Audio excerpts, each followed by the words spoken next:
So if you've been doing a lot of quilling, you're going to have quite a bit of leftover paper. Even if you planned it out quite well, you're going to have something left over. So if you've got the time and the patience, and even if you've got maybe an hour or so to sit in front of the telly, this is quite an easy one to do. So to make a garland, you need something to hang it onto. So I'm just going to use some embroidery floss. You could use very thin ribbon. Anything like that will work.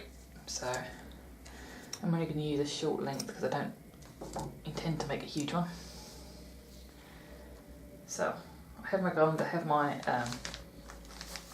mat on plastic, and I have my bits and pieces here. Now something like this is ideal for using up the odd bits you've got left over. If you've made lots of quarters, lots of thirds, you'll have odd bits. So just make a centre out of, what's that, that's a third of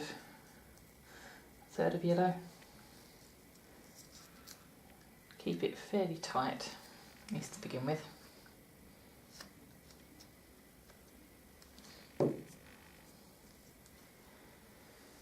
now take your thread and just loop it around and tie a simple knot. So that is your anchoring point there. So then grab another colour and do the same.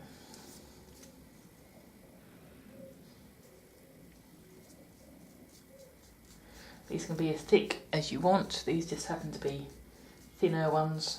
Doesn't really matter.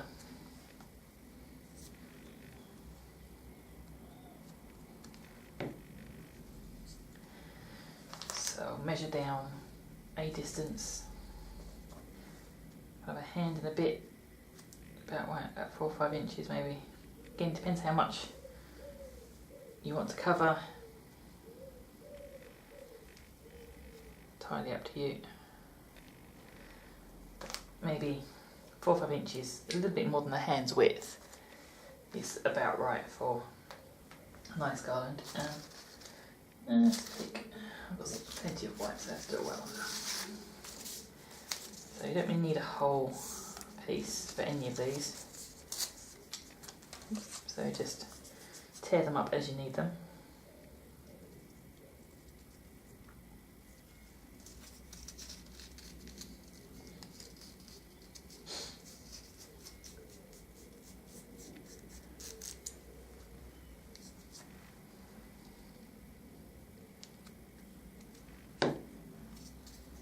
Okay, and again, about the hand's width. And just loop and knot around. You don't need to do anything particularly special, just a very simple single knot. So you just continue for as much string as you want to do. You'll find it easier to pin these onto your board before you move on to the next stage.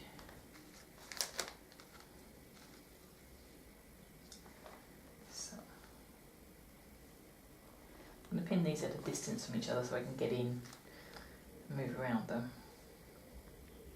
Depending on how long your garland is, you might benefit from doing them closer or further apart. It's entirely up to you. Now I need to work on some petals. So I feel like red is a good idea. So 6. 8 is normally a good number, 7 or 8. So I've got 4 strips here. Tear them in half and just make some very basic flowers. You could do 5s and make some poinsettias. It's entirely up to you, whatever you feel like doing. This kind of thing you can sit in front of the telly and just twiddle, make a whole pot full of petals. You can use them as and when. So standard petal shape, just pinch to make a teardrop. That I think would look quite nice against the white. So I'm going to carry on with these.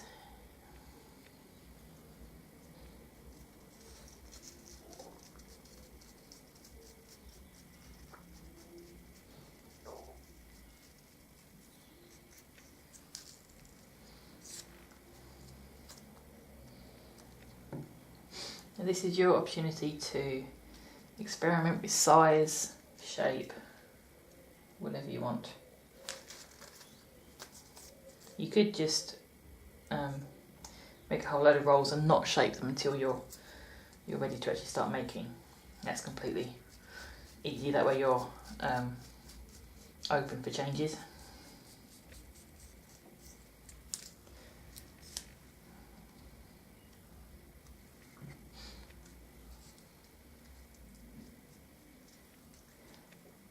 I find when doing garlands that even numbers are easier, but odd numbers look better. Not sure how that logic works, but it does certainly work doing this kind of thing.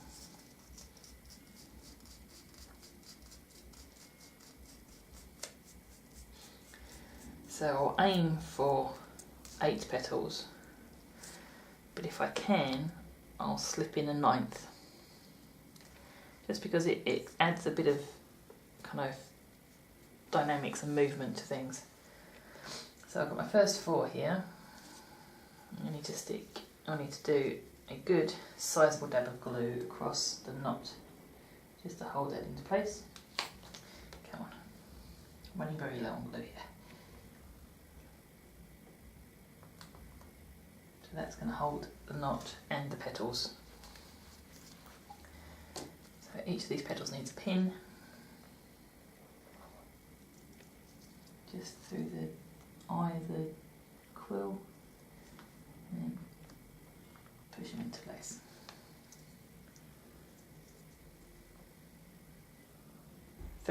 So for a variation in this design, rather than having them facing outwards, you can make a couple of flowers separately and then thread them on. So you just tie a knot about the same distance along the thread as you've done previously, and then thread through the central line, central piece, and then tie a knot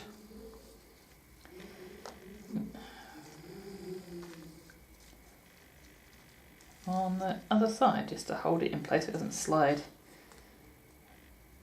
down one way or the other. So once these are dry, that'll be ready to